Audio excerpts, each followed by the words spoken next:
El barroco fue un movimiento artístico y cultural que se desarrolló en Europa a fines del siglo XVI y comienzos del siglo XVIII. Surge como una reacción a todas las normas clásicas estrictas que se venían dando del Renacimiento. En España coincidió puntualmente con el siglo de oro de las letras y con el momento de la decadencia del imperio. Es decir, que este arte, este estilo, va a revelar toda la crisis económica, social y religiosa que sufría el pueblo español y que coincide también históricamente con el momento de la decadencia y de la pérdida de prestigio y de la pérdida de la hegemonía política. Este arte va a reflejar todo el desequilibrio sufrido detrás de las ornamentaciones convulsionadas y toda la realidad del espíritu desengañado del hombre de ese momento. En ese entonces, Lutero, junto con Zwinglio y Calvino, inician un movimiento reformista que va a dividir a la Iglesia Universal, dejando a toda la sociedad europea dividida en dos bandos: los que están a favor de la reforma y los que están a favor de la contrarreforma. Puntualmente, el barroco se va a identificar con el espíritu contrarreformista. El hombre de ese momento comienza a plantearse su posición en el cosmos y surge una nueva idea de Dios, surge una nueva visión de la vida práctica, de la vida realista, que se la va a combinar o se la va a complementar con una visión mística del mundo. Porque la Iglesia va a valerse de la contrarreforma para poder combatir todas las ideas reformistas, porque lo que busca es rescatar y recuperar todo ese mundo del catolicismo. En 1545, las resoluciones del Concilio de Trento reafirmaron el poder temporal del clero sobre toda la humanidad del catolicismo. Solo la Iglesia tenía la facultad de interpretar el dogma y los libros santos. De este modo, también la Iglesia lo que hace es implantar el autoritarismo a través de la figura o de la soberanía del sumo pontífice romano, que va a repudiar abruptamente todo el paganismo y el protestantismo. Se fundaron órdenes monásticas a partir de allí que buscaban luchar a favor del catolicismo, a favor de la Iglesia y desplazar todo lo que tenga que ver con las religiones paganas. Por ejemplo, todo lo que existía en el Renacimiento de las representaciones y el gusto por la belleza del cuerpo queda proscrito porque era considerado algo sensual y por lo tanto se lo asociaba al pecado. A partir de entonces, toda la Iglesia va a luchar en contra de las religiones paganas que eran provenientes de África, de Asia o de América. Se va a tratar de un arte culto que está propuesto para conmover y para conducir al cristiano desde el vacío de Dios y la situación de pecado hasta que se encuentra en contacto con la divinidad. Las nuevas formas de representación del arte barroco van a tener un doble papel o una doble función. Por un lado, va a ser un medio capaz de promover y de conmover al cristiano en búsqueda de su fe, y por otro lado, va a tratar de difundir ese catolicismo. Y a los artistas que llevan a cabo el barroco les corresponde cristalizar y ordenar todo el simbolismo cristiano para que todos los signos y símbolos de la Iglesia pudieran emerger definitivamente. En la representación de los Cristos, de vírgenes, de santos o de crucifixiones, se busca mostrar un intenso sufrimiento con un carácter realista.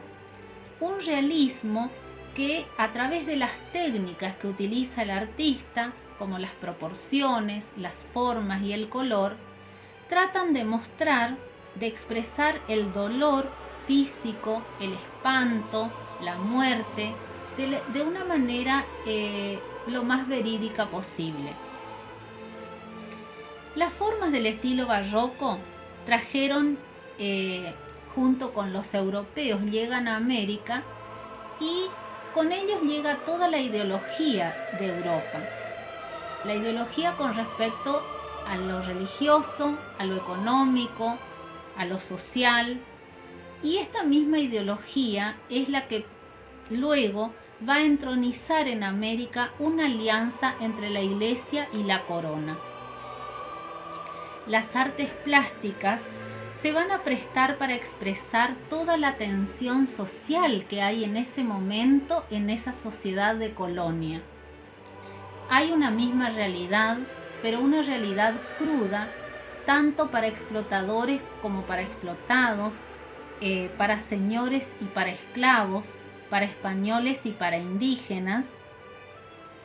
Y toda esa sociedad va a ser testigo de las luchas que hay entre el Estado y la Iglesia, entre los encomenderos y las órdenes religiosas, que son los rasgos comunes que identifican a ese barroco americano, el cual se va a separar de las formas originarias, de las formas españolas, y a partir de allí va a comenzar a mostrar su propia realidad y su propia expresión. En el siglo XVII, el estilo barroco comienza a manifestarse en las colonias de América hasta principios del siglo XVIII. Españoles y portugueses se instalaron en territorios americanos, fundaron ciudades e impusieron una forma de vida urbana conveniente para sus intereses administrativos y comerciales, además de facilitarles las tareas de evangelización. La cultura del barroco presenta contrastes de la sociedad colonial de bienestar para unos y miseria para otros. Todo el esplendor se fija en el interior de las construcciones civiles y eclesiásticas. Fue un arte intimista para ser visto y vivido en el interior de templos, residencias y casas de gobierno. La ideología de ascenso social fue un rasgo característico de la época. La Iglesia, en particular, gozó de privilegios porque sus construcciones debían demostrar el poder reconquistado por la Iglesia contrarreformista y mostrar el triunfo de la religión católica sobre las religiones precolombinas. En la arquitectura predominaron las formas decorativas lineales. En la ornamentación de las fachadas triunfó la tradición artesanal indígena. Estos introdujeron numerosos elementos de su propia cultura para la decoración: piñas, mazorcas de maíz, tucanes, pumas, cacao, ángeles indios, soles y hasta una sirena. El arte colonial latinoamericano es una auténtica expresión de lo americano, ya que el grupo social ha tomado todo de la cultura originaria y se ha apropiado de ella, transformándolo en algo propio. Con respecto a la literatura, podemos mencionar: es un arte cortesano, de ingenio y con sentido aristocratizante. Busca impresionar, asombrar, acentuando los caracteres del lenguaje. En la literatura se advierten formas recargadas de metáforas oscuras que deslumbran al lector. Es un arte de formas abiertas y dentro de estas formas se explica el dinamismo que rige la exaltación de múltiples retóricas que violentan la complejidad temática. Ese dinamismo se pone en evidencia en la intensificación de procedimientos estilísticos y la utilización de antítesis, contrastes, hipérboles y metáforas. Si hablamos de barroco, no podemos dejar de mencionar a Sor Juana. Juana Inés de Asbaje y Ramírez de Santillana, conocida como Sor Juana Inés de la Cruz, nació en San Miguel de Nepantla, México, en el año 1651 y murió en abril de 1695. Fue religiosa, católica, poeta y dramaturga novohispana, y por la importancia de sus obras recibió los sobrenombres de El Fénix de América y la 10ª Musa. Fue autodidacta, se aficionó a los libros, leyó a los clásicos griegos y romanos y aprendió latín. De joven estuvo en la corte virreinal mexicana, quiso estudiar en la universidad y al no poder hacerlo ingresó al convento de las Carmelitas. Al poco tiempo se retira para ingresar en la orden de las Jerónimas. Allí pasó la vida escribiendo versos sacros y profanos, villancicos, autos sacramentales y comedias. Su confesor, el jesuita Antonio Núñez de Miranda, le reprochó que escribiese, ya que era una labor vedada para la mujer. Esto, junto a su gran fama intelectual, desencadenó toda la ira de éste. Sor Juana se vio involucrada en una disputa teológica a raíz de una crítica que realizó a un sermón del predicador Antonio Vieira, que fue publicada por el obispo de Puebla, Manuel Fernández de Santa Cruz, quien la prologó bajo el seudónimo de Sor Filotea. Esto provocó la reacción de la poetisa a través del escrito Respuesta a Sor Filotea, donde hace una encendida defensa de la labor intelectual de la mujer. Poco antes de su muerte, Sor Juana fue obligada por su confesor a deshacerse de su biblioteca y su colección de instrumentos musicales, pues en ese tiempo estaba activa la Santa Inquisición. Murió por una epidemia el 17 de abril de 1695 a los 43 años. Entre los escritos de Sor Juana encontramos formas características del barroco como retruécanos, el uso de cultismos, hipérbaton, antítesis, juegos de elusiones y alusiones, repetición de fórmulas, alusiones mitológicas, y además se caracterizó por verbalizar sustantivos y sustantivar verbos, acumular 3 adjetivos para un mismo sustantivo y repartirlos en toda la oración. Esto, entre otras libertades gramaticales propias de la época.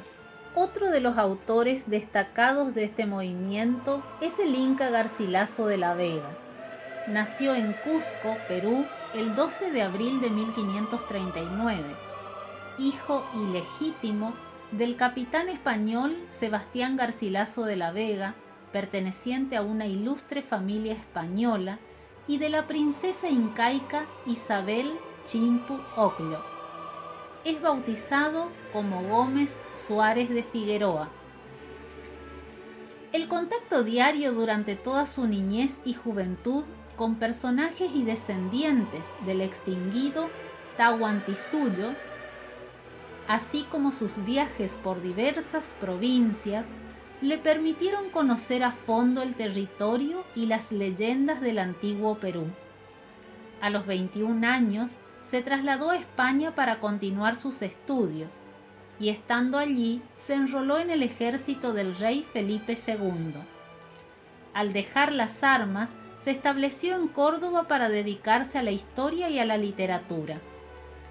Sus recuerdos de infancia, nostálgicos, y sus estudios sobre crónicas sobre la conquista le permitieron redactar su obra cumbre, Los Comentarios Reales. Son la crónica o la relación de los incas desde sus orígenes hasta la destrucción del imperio por los españoles y las guerras civiles entabladas entre estos. La obra tiene una introducción en ella de lo maravilloso, con estilo e índole poemática.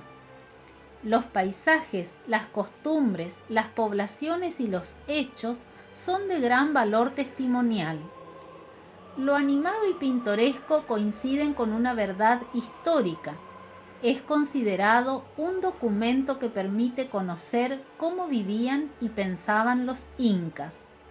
Es una obra que evoca las edades muertas y a la vez un alegato en defensa de las razas vencidas.